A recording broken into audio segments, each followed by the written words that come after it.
Sementara itu, hujan deras disertai angin kencang yang melanda kota Palembang Jumat sore lalu mengakibatkan sejumlah pohon besar di Jalan Angkatan 466 roboh dan membuat aktivitas masyarakat sempat terganggu.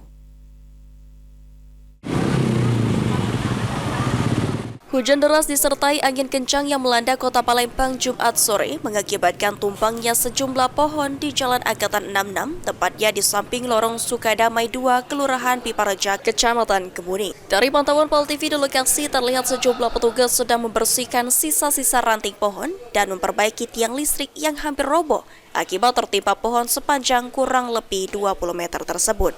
Menurut salah satu warga mengungkapkan, tumbangnya pohon terjadi sekitar jam 4 sore dan menimpa pagar serta kanopi salah satu toko. Tidak ada korban jiwa dalam peristiwa ini, namun akibat tumbangnya pohon sempat membuat kemacetan arus lalu lintas serta padamnya aliran listrik akibat kabel listrik yang putus akibat tertimpa pohon. Dampaknya banyak, listrik kita mati, jalan tidak bisa lewat kan lorong ini. Terus ya pada sekitar sini kan ramai kan, jadi macet kita sini. Macet.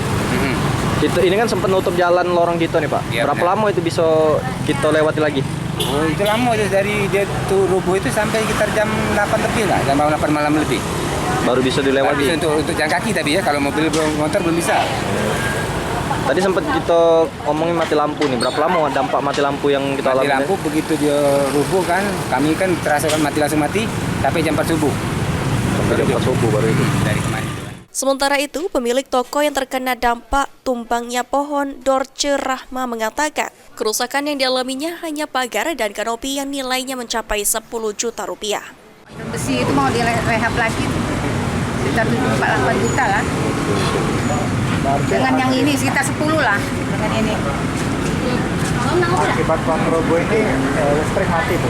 Mati, sampai jam 3 subuhnya, setengah 4 nyala. Diketahui di sekitaran lokasi kejadian cukup banyak terdapat pohon besar yang cukup rawan tumbang, sehingga perlu perhatian pemerintah untuk mengatasinya. Lutfi, Pal TV.